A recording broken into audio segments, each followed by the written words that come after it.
Hello everyone, मैं advocate jasmine Morris समग्र समाज चैनल के माध्यम से आज मैं बहुत ही सामान्य व्यक्ति का इंटरव्यू लेना चाहती हूँ जो डीडी न्यूज़ के बहुत ही रेप्यूटेड पोस्ट पे हैं। तो आइए आज हम उनसे कुछ सवाल करते हैं जो हर वक्त दूसरों से सवाल करते हैं। आइए आज हम उनसे सवाल करते हैं। अगर मैं कहूँ तो जो हर किसी को नचाते हैं, आज हम उनको थोड़ा सा नचाएंगे। मेरी जहाँ तक आवाज़ पहुँच रही है तो मैं इस चैनल के माध्यम से आपको अवगत कराना चाहता हूँ। मेरा नाम डॉक्टर आर एस अमित है। मैं नेशनल चैनल में गवर्नमेंट डीडी न्यूज़ में के पद पर कार्यरत हूँ, जो अच्छा पद है, जो जिसे हम टेक्निकल डायरेक्टर या सीनियर इंजीनियरिंग असिस्टेंट के नाम से जानते हैं। तो मुझे बहुत अच्छा लग रहा है इस चैनल के माध्यम से। इस चैनल ने मुझे समझा, मेरे विचार लेने की बात की। तो पूछें आप मुझसे क्या पूछना चाहते हैं। तो सर मैं आपसे ये पूछना चाहती हूँ कि आपका कॉन्स्टिट्यूशन के ऊपर क्या कहना है? कुछ अपने विचार उसके ऊपर बताइए हमें। देखिए, कॉन्स्टिट्यूशन हिंदी में हम कहते हैं संविधान। आज देश जो चलता है ना, संविधान से चलता है। यदि संविधान, जब देश हमारा आज़ाद हुआ था तो हमें संविधान बनाना पड़ा था, और बनाना बहुत ज़रूरी था। तो इसके लिए संविधान कोई खिलौना तो नहीं है जिससे खेल लिए, इकट्ठे कर लिए, बन गया संविधान। ये संविधान बनाने के लिए जगह जगह से कॉपी पेस्ट भी किया गया, उन सबको पढ़ा गया। पहले पढ़ने के बाद एक 7 सदस्यीय टीम बनाई थी, जिसे हम प्रारूप कमेटी का नाम दिया था। उस कमेटी के जो अध्यक्ष थे वो डॉक्टर बी आर अम्बेडकर थे, क्योंकि डॉक्टर बी आर अम्बेडकर ही इस भारत में, मैं तो कहूँगा संसार में, सबसे पढ़े लिखे योग्य व्यक्ति थे। उनको ये कार्य सौंपा गया कि उनको पता था, विदेशियों को भी पता था, सबको पता था कि इसके सिवा कोई संविधान की रचना नहीं कर सकता है। तो मैं सीधे सीधे उनको नमन करते हुए एक पंक्ति जरूर कहना चाहूँगा, जो मेरी खुद की बनाई है। जगे जगाबे धम्म भारती, झंकत बीड़ा तार करो। तथागत गौतम बुद्ध और डॉक्टर बी आर अम्बेडकर के निज चरणों में सभी नमन मेरा स्वीकार करो। अब आगे मैं संविधान की बात की है तो संविधान एक विशाल, एक राष्ट्रीय किताब है। इंग्लिश में कहिए नेशनल बुक है, और कोई नहीं है। लोग अपने अपने माध्यम से कह देते हैं, हिंदू कह देता है कि गीता है, मुसलमान कह देता है कुरान है,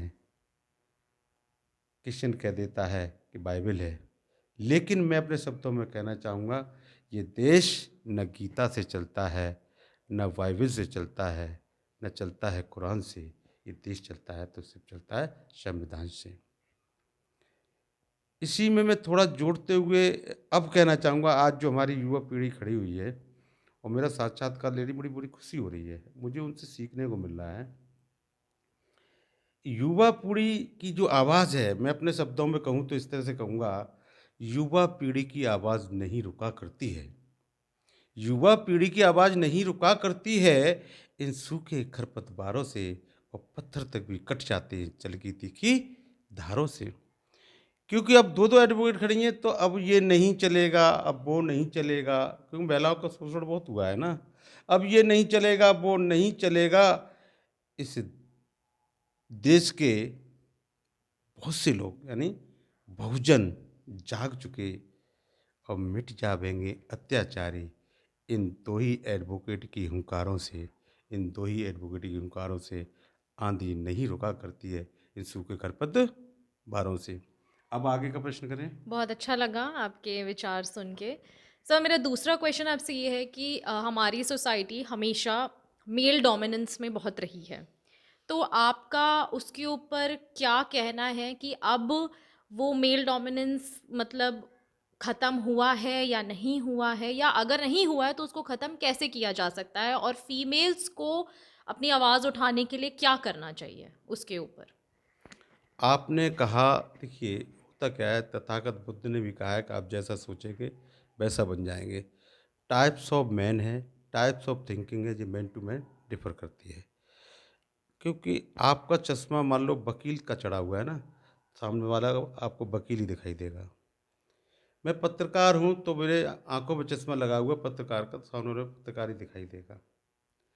हमारा चश्मा कैसा होना चाहिए? ट्रांसपेरेंट होना चाहिए कि सामने पेड़ बबूल का है, तो वो आम का ना दिखाई दे, बबूल का ही दिखाई दे।